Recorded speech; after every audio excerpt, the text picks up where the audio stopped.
Good morning to you all and welcome to today's event in collaboration with University of Edinburgh Business School, which will be focusing on working at home and the impact on employees.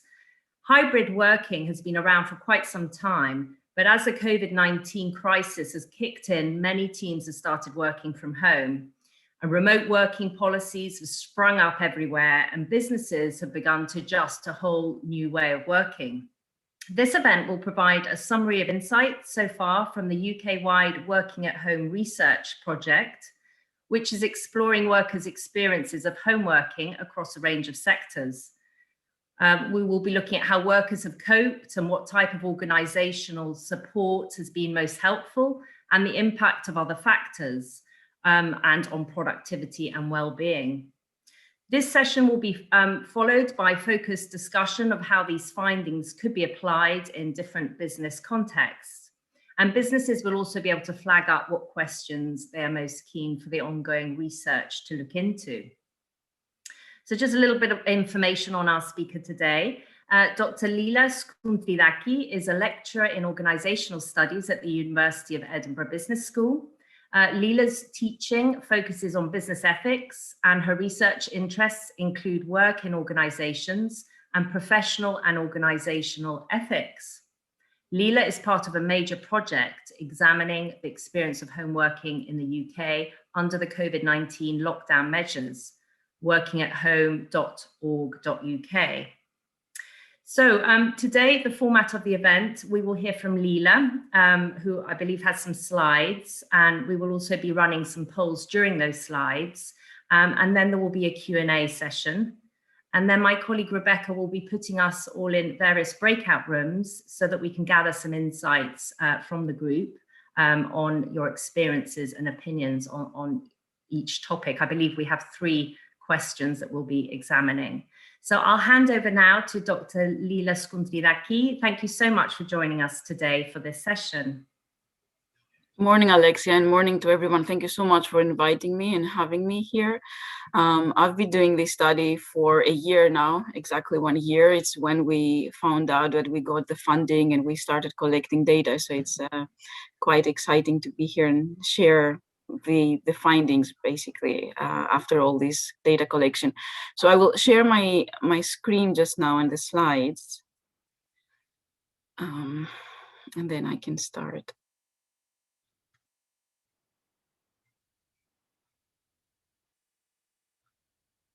All right, so oops, that is the very start.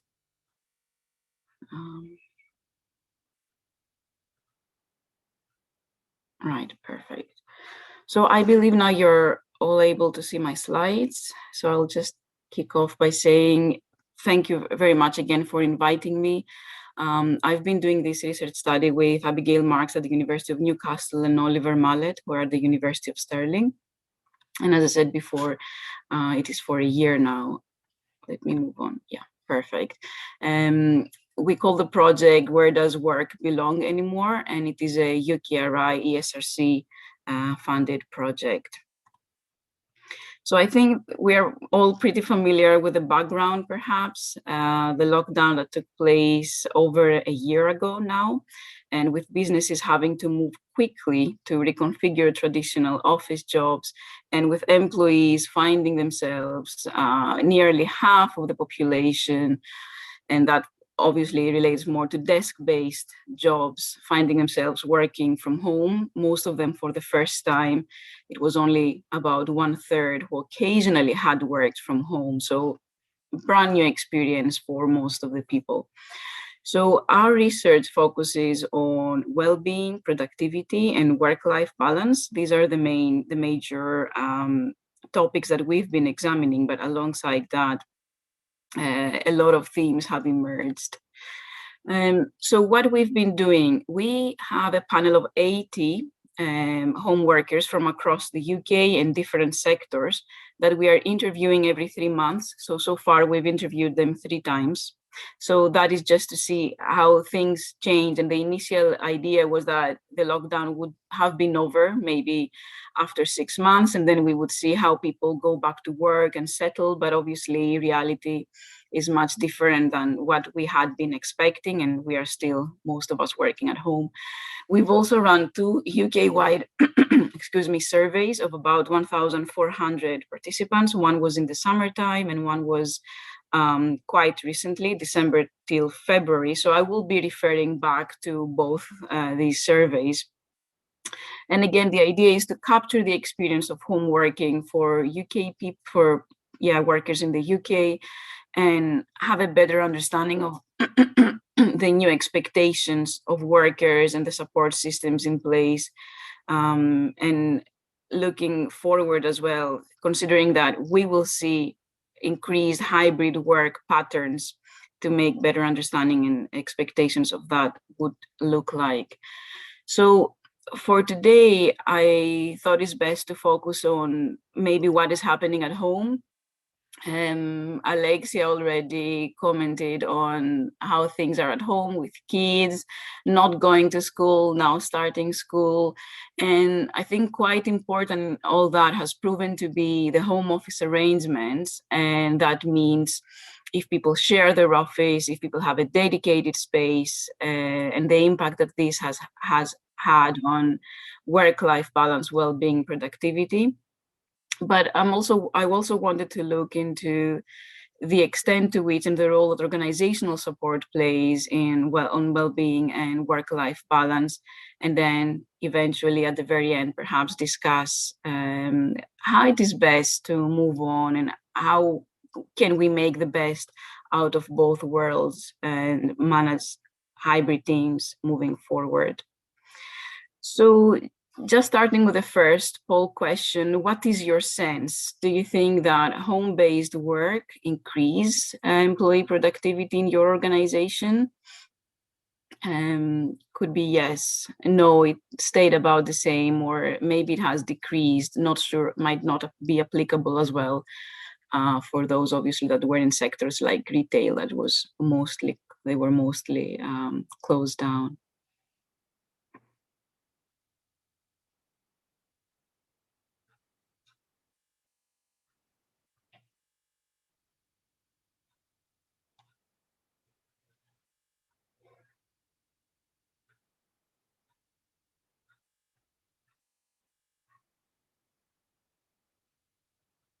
Right, so the answers have come through. I believe you can all see them. So half of the participants suggest that yes, they think it has increased. Some say, well, it has stayed about the same. For some people, it has decreased, and if you are not sure.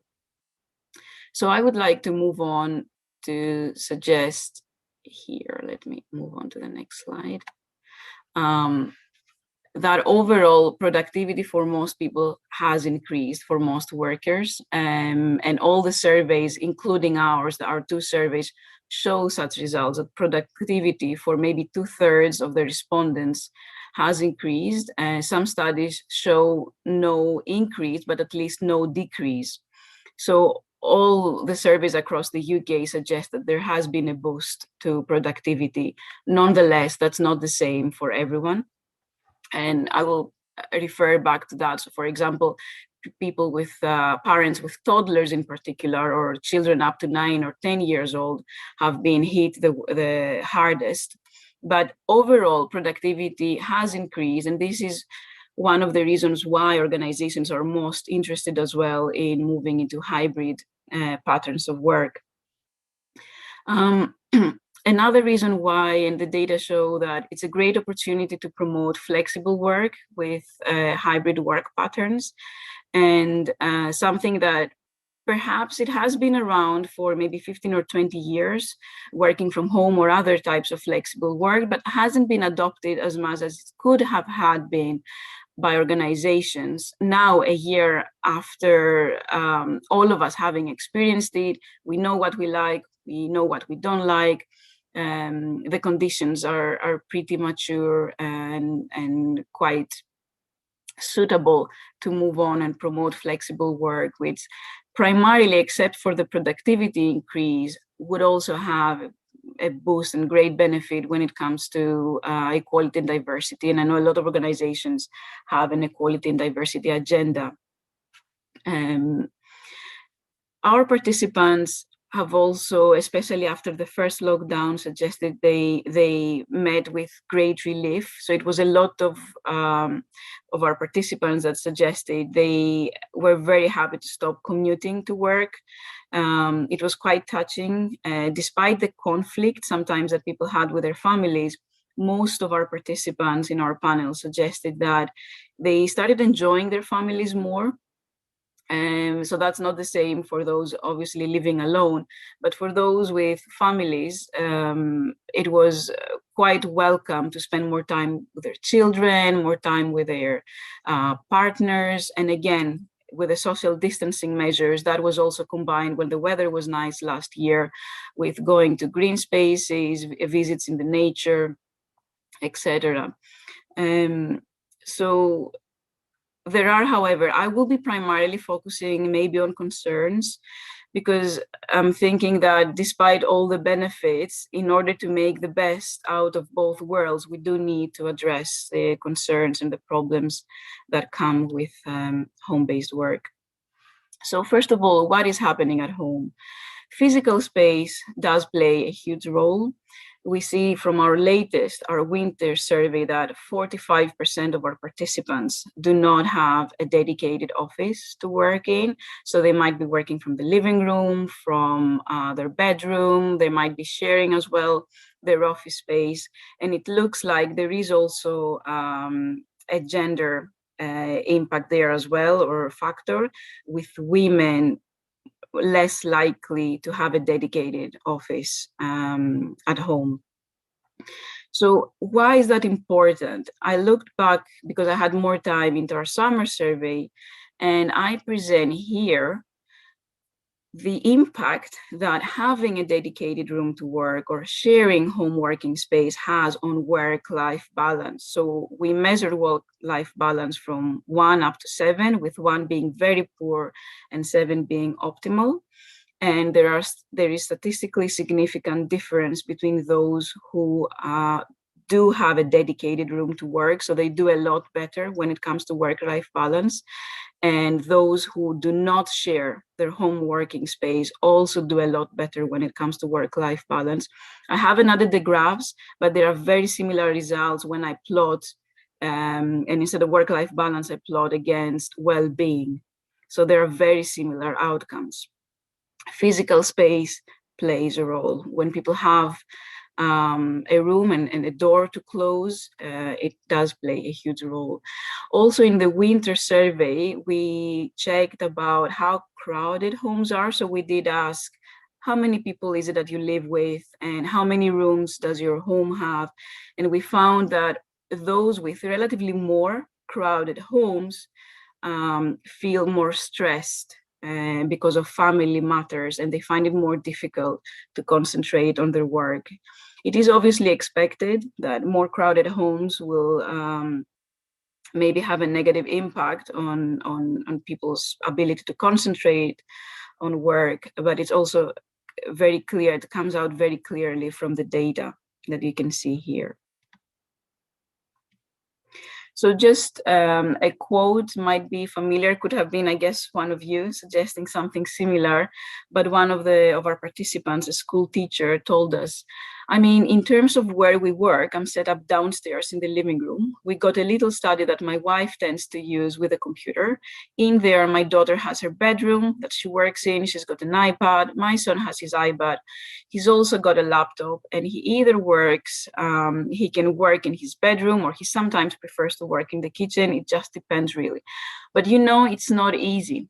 They are very much, I'm sure, like every family, it's peaks and troughs in terms of people's moods, in terms of people and their levels of concentration. But you know, we've been okay. So that kind of shows how people, especially with families or more crowded homes, had mood swings and ups and downs whilst home working. Now, what also clearly plays a role is equipment and support from the organization. So our latest survey, the winter survey, suggests that if we add these 26% and 20%, 46% of our respondents were not very happy with the resources and the support, the organizational support that they got to work from home. And looking back into our summer survey, which I had the time to analyze, that does play a role when it comes to people's experience. So just let me, great. I think getting people comfortable, says data analyst, required investment from the business to invest effectively in dispensing tables, chairs, and creating home tech, which again, the business did very well. It took a couple of weeks to get ready, but they didn't really put up any barriers in terms of cost or, risk of security. And I present here some data. Again, they are on work-life balance, but they clearly show that if we look at the first donut here, respondents that felt that they definitely, yes, had good organizational support to adjust their home working environment, they did a lot better when it comes to work-life balance. So you can see it is 4.6, their average, and it is statistically significantly higher than all the other responses, even the probably yes, which is quite close, but they did a lot better. And the outcomes are, again, very similar when it comes to well-being. And very similar results about IT support. So in the question, do you receive necessary organizational support in terms of IT tools? Again, those that they were very confident, very happy with the support they received, they reported statistically significant higher work-life balance. Which again shows how important is obviously the physical space that people have in their homes, but also the equipment and the support that they get, because organizations can hardly change or help with physical space, but they can help with IT and equipment. So part of the story behind increased productivity is the fact that people have worked longer hours as well. And our survey, both surveys, found that people suggested they're working longer hours when they are at home. And that could be because of increased workload during COVID-19. But it is also because they didn't have to commute and they could start earlier their work. So they found themselves working longer hours. But it was more than working longer hours. It was this sense that they are living at their work. It was a sense of having their homes being invaded by work. And I think important in all that is also the fact that the social distancing rules were in place, so it made things a lot worse than they would normally be. And they've also suggested that they felt being invaded by technology.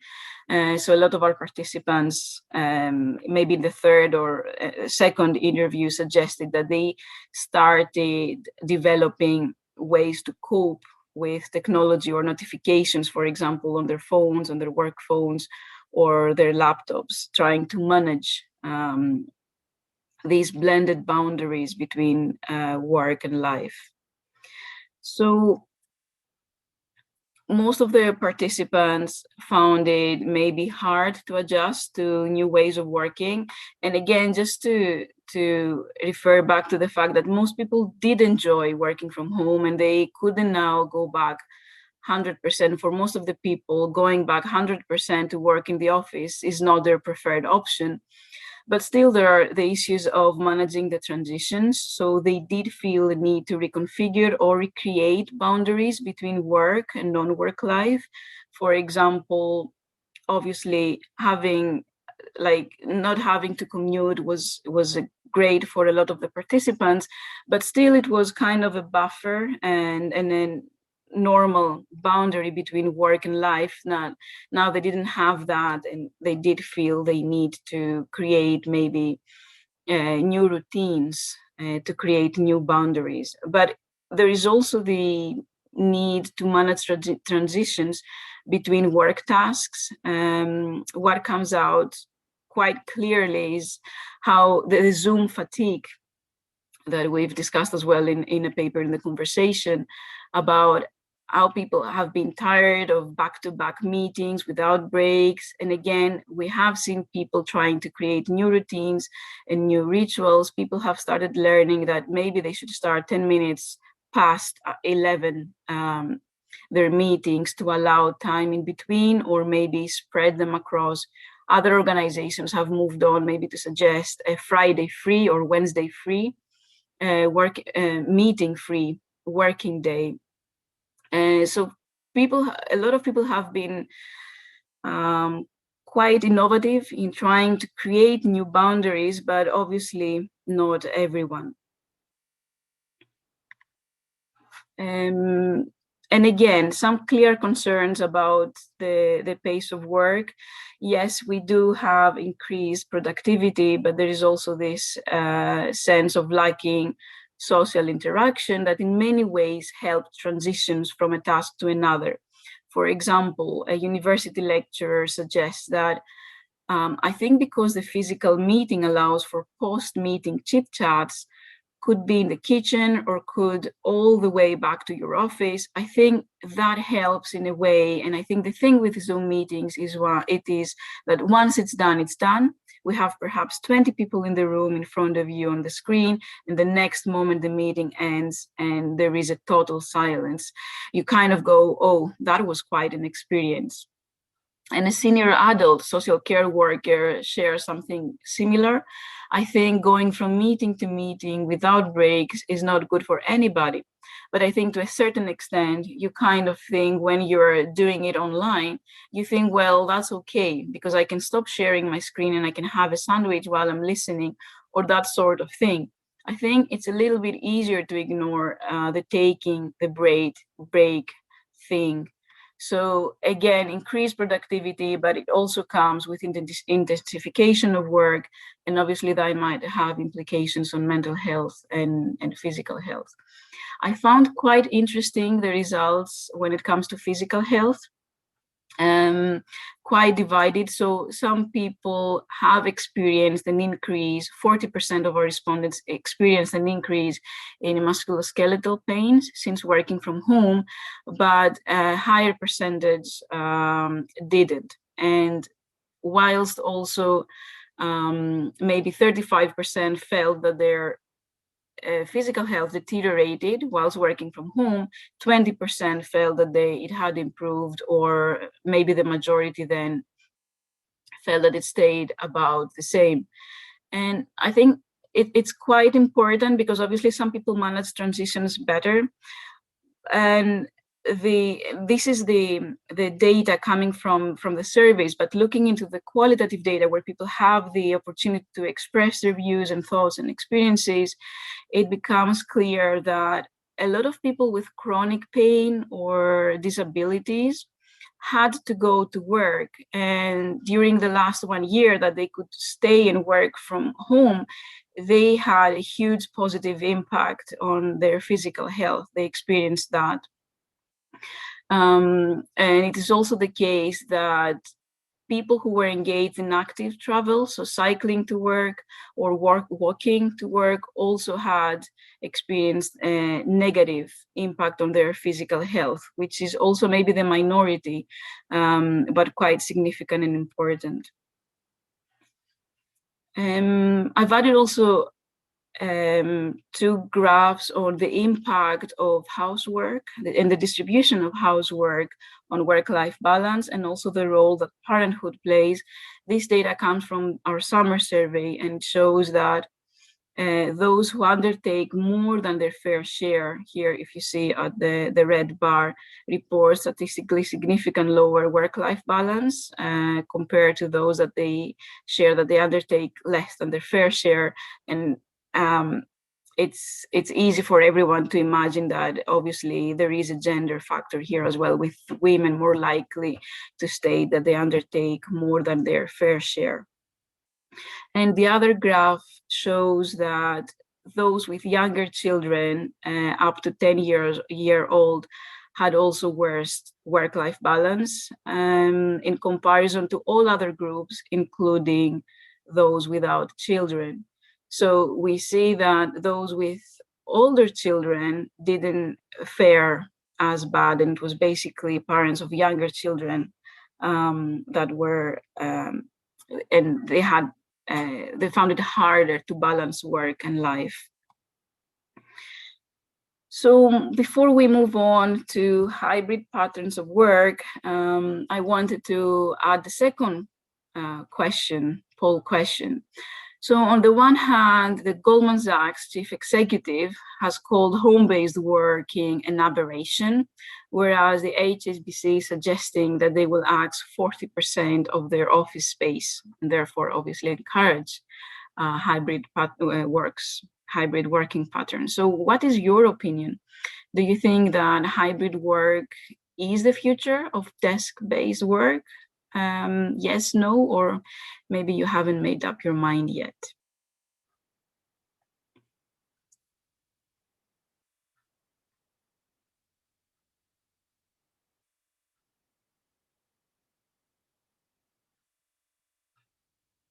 Okay, and I think the vast majority of people suggest that yes, it is the future of work. There is no going back, I assume, to 9 to 5 days a week work in the office. And there is a considerable 10% of you that respond, you are not sure yet. And that could be also relating to the sector that we are talking about. Let me check the time. So I think we are, just to move on. That is quite typical, I guess, breakdown of respondents when they are being asked about their ideal percentage of formal working week based at home. So in the future, what is their ideal split between working from home or working in the office? And we see that 23%, that's the red part, suggests that they would want to go back to the office either for all of their time or 1 day a week, whereas 16% of our respondents, at least in the winter survey, suggested that they want to keep working from home for 1 or 2 days. 22% want to stay at home 2 or 3 days, 16% 3 or 4 days, and 19% 4 or 5 days, which is quite an interesting finding. On the one hand, we have 80% of people desiring a considerable proportion of their time working from home, so over 2 days. But on the other hand, it presents a challenge about how to manage then hybrid teams when workers will have different expectations for how long they want to work from home and in the office. And that brings great opportunities and challenges. So what lays behind? So what are the reasons that people want to work from home or in the office?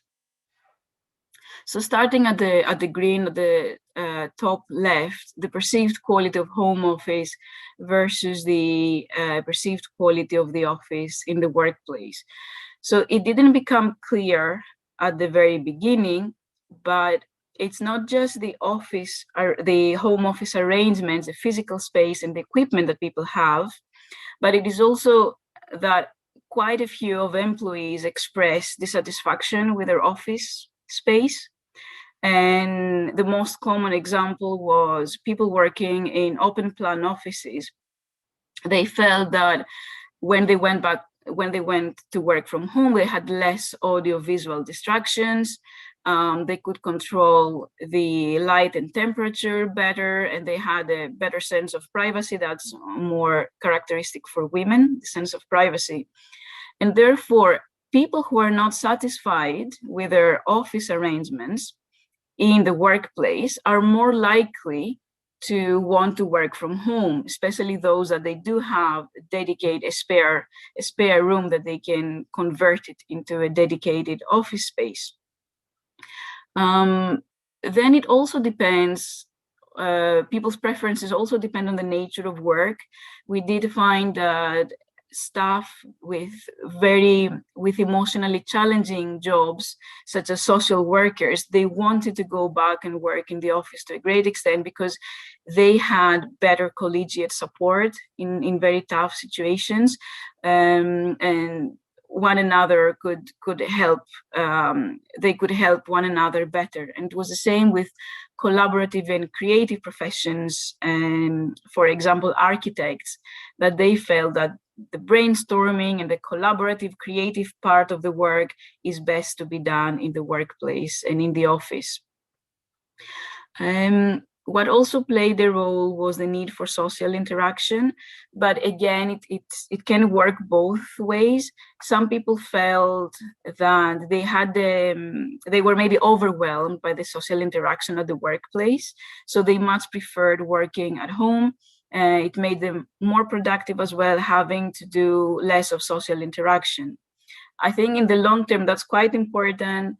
At the moment, just because all of us have been for 1 year working at home, far from our colleagues, this is less of a concern. Most of people just want to go back and see their colleagues and have chit chat and all that. But it did come through as quite an important theme, that some of the social interaction is also negative.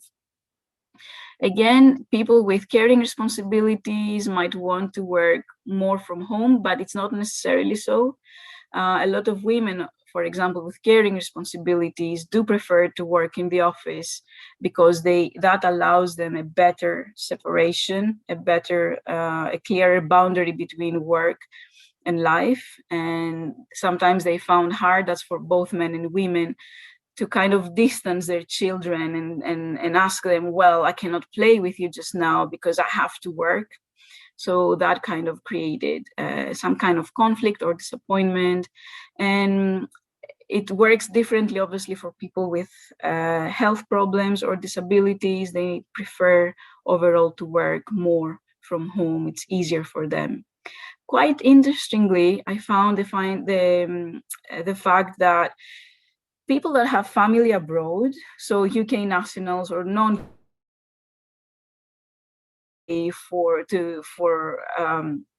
to work, they did enjoy, those that they traveled back home, they did enjoy, say, a month or two spending with their families. So that was quite an interesting finding as well. They expressed a desire to have the opportunity in the future, since it is possible and it is relatively possible in terms of the business needs of an organization, to be able to work for a period of time, maybe a number of weeks from their home, that being overseas. I've touched a little bit on the distance from work, so commute versus active travel. People who are more likely, who are cycling or working to the office, are more likely to want to go to the office because that helps them maintain a routine and physical exercise at the same time, whereas those that they might be driving or relying on the unreliable train, they might be happier to work from home so as to avoid the costs as well of commute. And just maybe the last slide, because I might be running out of time. So what does that mean then for employers, and what does it mean for managers who now maybe are trying to explore ways, perhaps develop guidelines on how to manage hybrid teams and hybrid meetings? So one dilemma would be at the very bottom left, the red box there. Some people think, well, maybe we can have the Monday and Wednesday as meeting days, so everyone knows they have to be at the workplace. Whereas others say, well, we have it fully flexible, and then people can arrange whom they meet when. And that really depends on the size of the team. But it looks like quite a few of the managers we've interviewed have strong views about whether they want to have a fixed days or not. A question that comes with it is, what kind of IT and equipment support employers are going to provide? Are they going to kind of duplicate a good workstation? so that workers have a good workstation both at home and at the office? So are they going to provide relevant equipment like a docking station and a laptop? Are they going to provide office chairs for homes? So in the long term, how is this going to work? Because a lot of staff took from the office, like took their chairs or the monitors, second monitor from the office. But what's going to happen when the social distancing rules are removed? Are these going to be duplicated or not? And obviously, as we've seen with the HSBC, a lot of organizations have moved on to change their office space and primarily reduce the office space.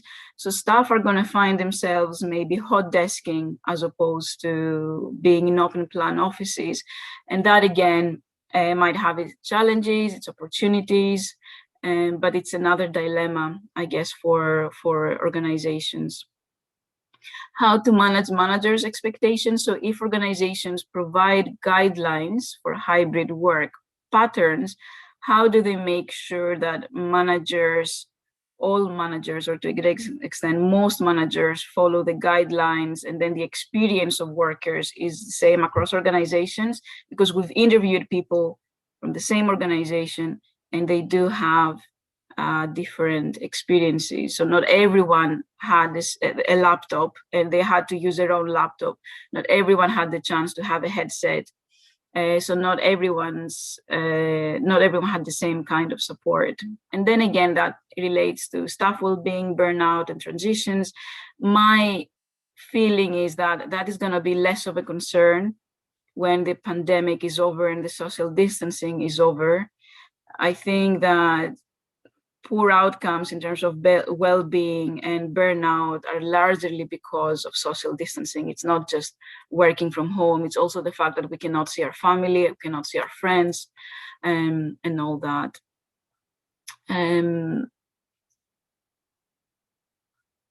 And then another key element as well is how do we move on? How do we continue with team building and informal learning, especially for new members of staff? How can this be managed? And all these are interrelated to one another. So for example, if we want to encourage informal learning for new members of staff, would then make sense to suggest that we have a fixed day working from home, or to ask people to do come in the office a few days a week for sure, so that the new members of staff are getting the benefits and are learning faster in an informal way. So I was wondering, are there hybrid work guidelines already developed or being developed in your organization? Yes, no, or maybe you're not sure or not aware.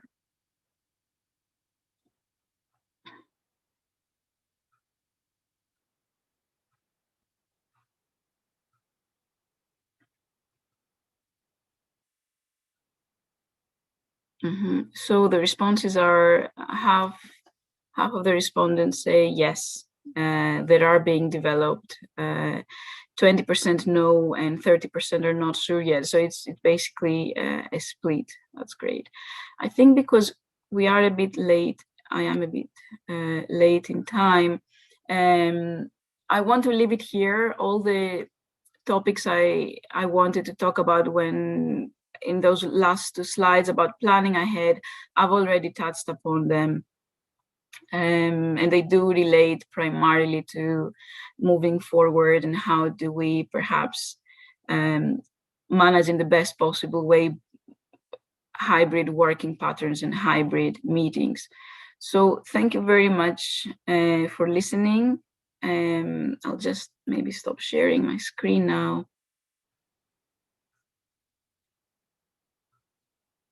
And apologies if it ran a bit over. Thank you very much, Leila. I thought that was really interesting. I can see quite a few questions coming in. So I'm not sure if Emma or Rebecca, you're going to be managing some of these flying in questions. Yeah, I'm happy to pick those up. I saw the first question from Kieran Smith. Kieran, I'm not sure if you want to come in and ask it, or I can ask it on your behalf. Yeah, it's cool. I think my question was just around the metrics regarding productivity. I'm quite interested to understand how productivity is self-measured, or is it measured by the employee? How is productivity measured? Yes, it is typically self-reported. So it's typically how the employees rate their own productivity. And that is both by our own surveys, but also the ONS are running similar, they've run similar surveys, and it's typically self-reported productivity. Thank you. Great, thank you. And I see we've also got a question from Rebecca in the chat just about the participants of the survey. Rebecca, would you like to jump in and ask that question?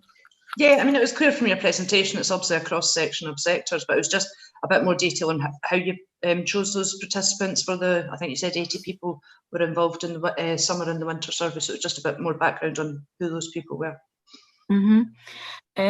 So we made a wide call and we advertised through newspapers as well. We made sure we have participants from across the UK, so Northern Ireland included, Scotland, Wales, and England. And then it was a natural kind of fallout. There is none really sector that dominates. So we have the public sector as well, and all sorts of sectors from retail up to manufacturing as well to some extent. So all sectors are kind of represented. Maybe education is a little bit higher than other sectors, but not significantly. Is that what you're interested in, or maybe would you like to learn? Thank you. Thank you. And I can see one more question from Thomas. Thomas, can I bring you in? Hi there. Thanks very much for the presentation. It was really interesting. One of the questions that we're looking at is the question of like the fairness. If you sort of set up a framework for hybrid working, is how do you account for people who have roles where they need to be present actually in the office, whereas for others, like, you know, administrative or back office functions, you may not need to. And if you are setting up a framework to allow more hybrid working, how do you account for that kind of fairness and equality so that you're not, say, offering clearly something that is available for some employees and not some others? And how does your survey provide any indications as to how that can be managed? Yes, I would say maybe not the survey, but the qualitative interviews, because quite a few of our participants were also managers or line managers. I think the first thing that obviously, as you suggest, is to clarify what are the business needs and whether it is a customer-facing job, or is it even, it might be customer-facing. For example, even talking with solicitors and lawyers, it became clear that a lot of customers now and clients might prefer an online meeting as opposed to traveling to meet others. So I think it has to come down to each line manager on how to balance. And this is quite tricky because some of our participants have stated that they expected different treatment and they didn't get it, and then they couldn't do much. They couldn't find, I don't know, a person maybe to complain or raise the issue with that. So I think the best way out of it is to set out clear principles and guidelines. So, for example, because if we're talking about a large organization, there can be no guidelines that they relate to all job roles, but there could be guidelines that principles relating to fairness, that they could be guiding decisions. And if these are known both to managers and to the employees, I guess the employees can claim their rights, let's put it that way as well. I'm not sure if that is helpful, but I think overall principles might be a way out of that.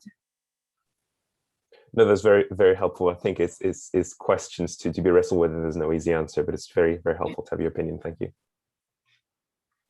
Thank you. We've got a little comment from Nikki just asking if the presentation can be shared afterwards. Leela, is that okay if we can send Yes. that out to everybody?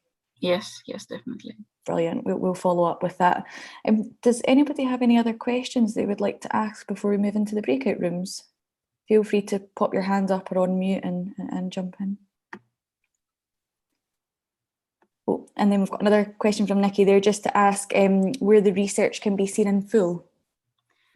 So we have quite a few of the findings on our website, and we've done a few publications on the conversation and some academic publications as well, and some preliminary findings, but I think they are to be coming out during the summertime because we have a lot of data. I didn't necessarily have the time to analyze it all. So in the next month as well, we will be updating our website with findings. Perfect. I can see that's the link just been posted in the chat there. Can I just add something last? Perhaps there is a comment about from Janine. I'd be very interested in seeing other companies' hybrid working guidelines and would be happy to share. I guess that's what I wanted maybe to achieve with the breakout rooms. And at the University of Edinburgh, we've done the same. So we've been in touch with other universities or other organizations, and they cannot always share guidelines because they are confidential. But it has been very, very helpful to share experiences and policies and guidelines. That's great. Thank you. I think if there are no other questions at the moment, what we'll do is we'll move on to the breakout sessions. I think Rebecca is just about to pop us all into smaller groups for some discussion, and then we'll come back and share feedback from the groups, and we can answer any final questions that come up towards the end. Gosh, we had a really interesting discussion in my group. So we just about covered the 3 questions, just about. I'm not sure how everyone else got on in their group as well. I think we have. I think we'll see when we hear the feedback. Good, brilliant. So how do you want to do this? Shall I quickly summarize from our group, Leela? Would that be helpful? Yes, that would be great. Yeah. Okay, so really, for the reasons to promote, there were many reasons to promote. So there's a lot more, I think, on that side of things than against. I think, basically, making sure that everyone is the kind of, I've got a mix here of pros and cons, but the main feedback was really positive. The flexibility that it's been able to offer the team, the fact that some people have been able to work, slightly out of hours as well, has been, positive. I think that also some teams have managed what they thought was going to be short term, but then ended up being long term, have actually managed to organize themselves well. And once they've got their sort of office set up with the right technology, they've been able to actually work really well and manage to get that work-life balance.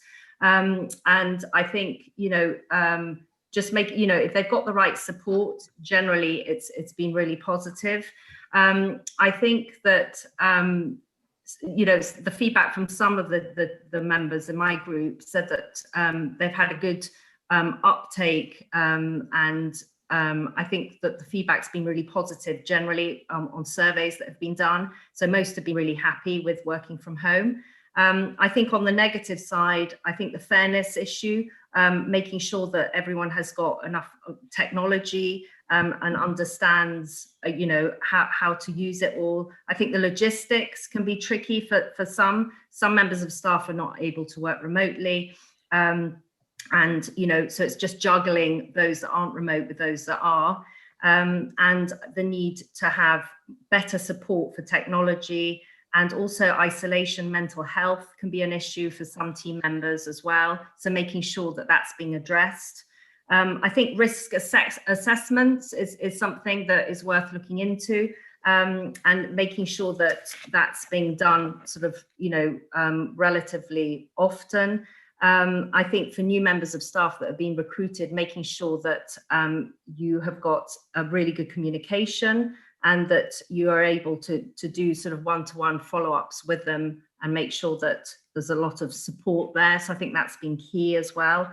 And I think that communication has come up a lot, employee surveys, managers really understanding the experience that employees are going through, because it can be very different depending on one person to another. Everyone's got slightly different, situations at home or in their home environment. So I think those have been key things that have come back. So I'll let someone else summarize there. Emma, would you like to do your Sure. quick? So there's a lot of the same points that you have discussed with your group, Alexia. Yeah. Generally, it was quite positive for a lot of people. As you say, it really allowed a lot of flexibility in people's schedules.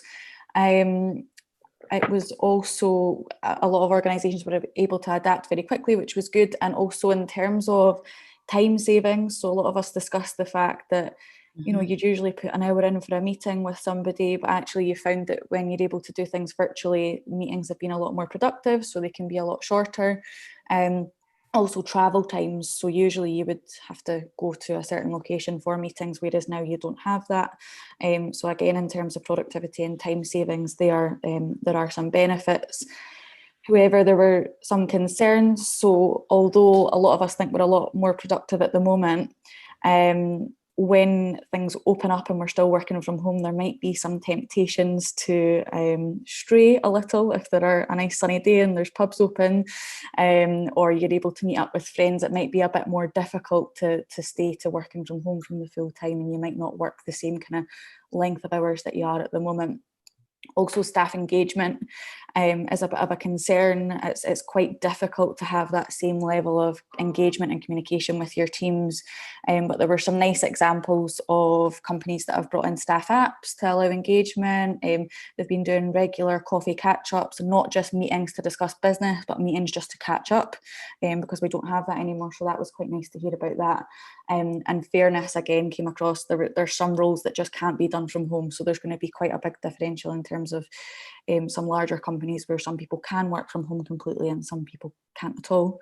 In terms of making the most of hybrid working, I think it was important to have clear guidelines to allow flexibility, keep up your engagement and your communication with your teams.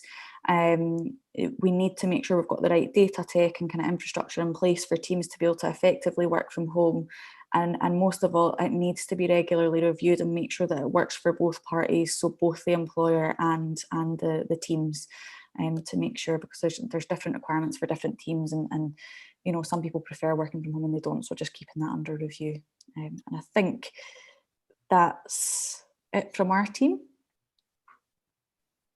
That's great, thank you. Thank you.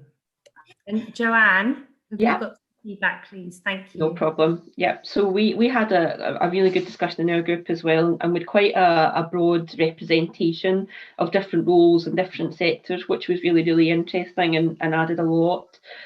We covered a lot of the same issues that some of the groups have also covered.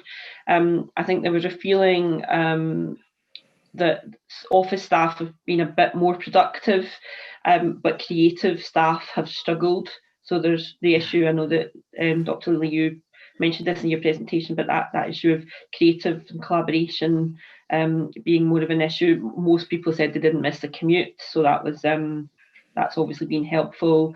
Someone in our group, Thomas, is from Napier University, so they talked about the issue around, Thomas talked about the issue around they've had to turn, because of social distancing measures to try and get students back, they've had to turn some admin space into teaching space, so that has changed the use of space within their organisation, so that is influencing how they're going to address going back, and they've been doing internal surveys to gauge views.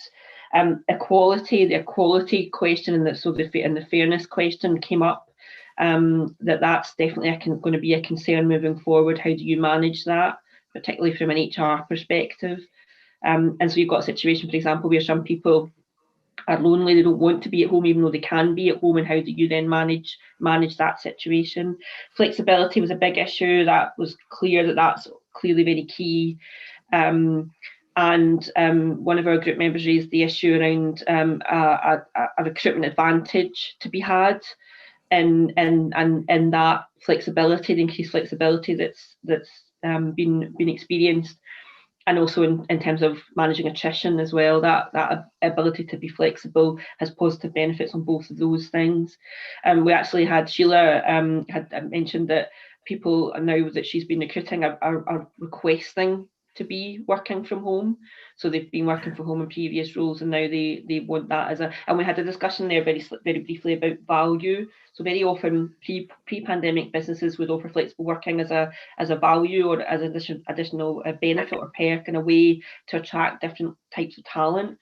If that becomes the norm, where does that value piece come from? So I think there's something there in that as well that probably needs exploring. And there was a lot around employers challenging themselves instead of asking why, ask why not. And just because you've done something in a particular way doesn't mean to say you have to continue to do that moving forward.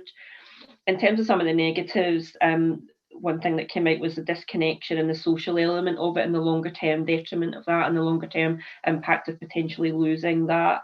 Mental health issues, I know that's been discussed already, but that is a big concern, particularly where employers have a duty of care to their employees. How do you spot an issue? How do you step in? If people aren't being open and honest, as they often aren't, about these things, how do you as an employer know when you need to step in and support if you're not physically with someone? So that's a challenge we need to consider. Culture was something as well. Claire in our group had said that she's lost a couple of people because the culture is so different. It was a very sociable environment, a lot of young people, Thursday night pub after work, that kind of thing. That doesn't happen anymore. So you're losing that cultural aspect that might have been a draw.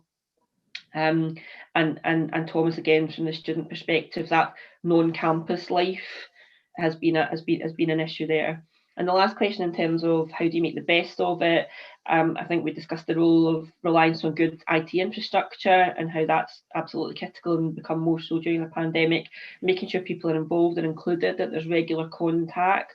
And the big thing that came out of our group really was consistency, and what's been discussed already. But having clear structures, having clear procedures and processes, much greater reliance on that element of things now, being very consistent about how those things are applied. And there was a brief sort of touch on how that will become much more difficult in a hybrid model to keep that consistency, where you have some people who are working at home and others who are not able to by the nature of their role. So I think hopefully that covers it all, but any of my group members can jump in or correct me if I've missed anything. Thank you very much, Joanne.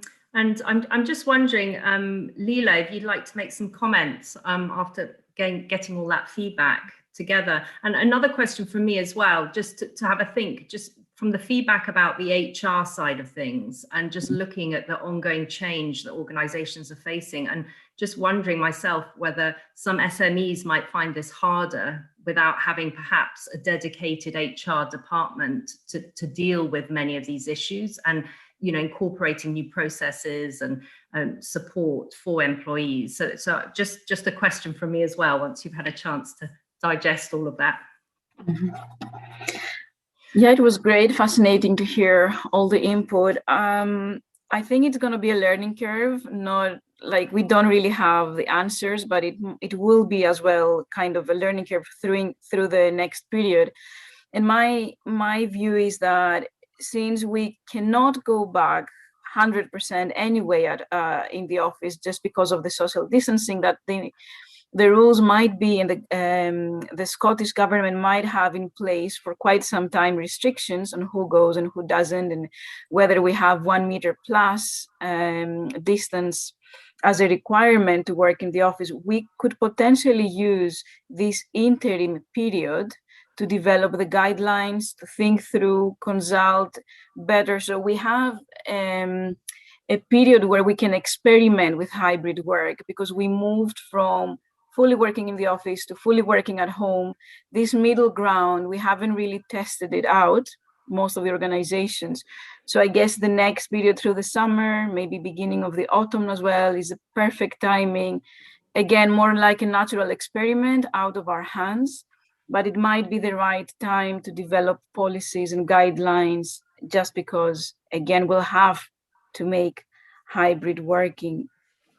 It might be more challenging maybe for SMEs, but at the same time, it might be less complicated as well, depending on the nature. So it might make things simpler. And talking maybe with staff at larger organizations, it really depends even in large organizations, if people work in smaller teams, it is easier, I think, to manage hybrid work. If you're in a team of 3, 4, 5, maybe staff know one another for quite some time.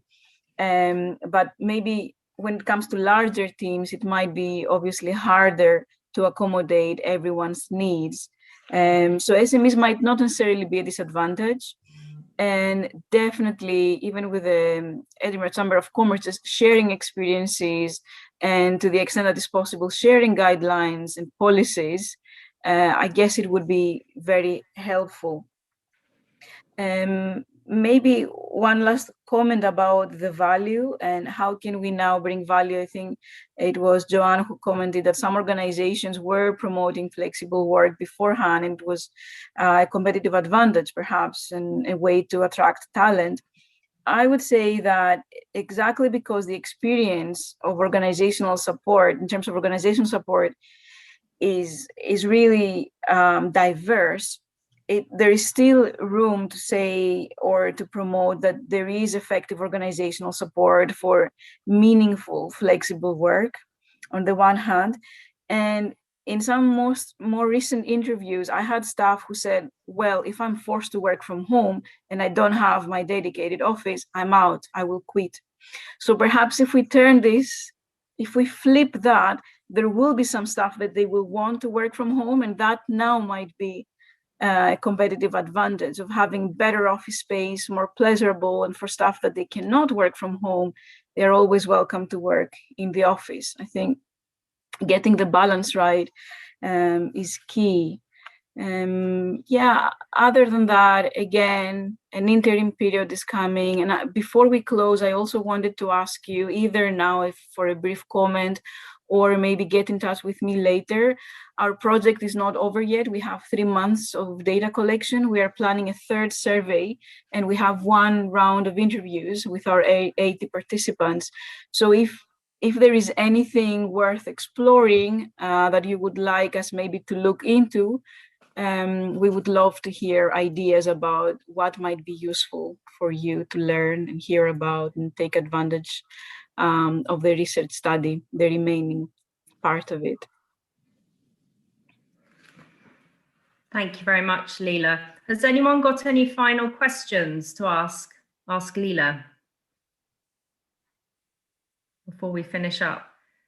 I think we've covered a lot of ground this morning, a lot of information. It's been a really useful discussion, and I really like the format. I think dividing up into 3 groups was really beneficial as well. Leila, we really look forward to hearing more, from you as you develop this research going forward. So please do keep in touch with you. We're really happy to link you up with any of the people that have attended today's session as well. And likewise, very happy to share the slides as well for you as a follow-up after this session.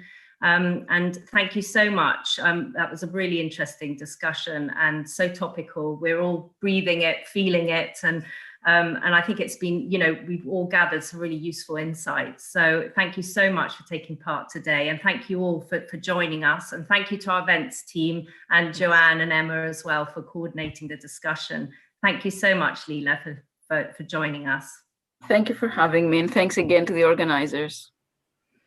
Thank you all very much.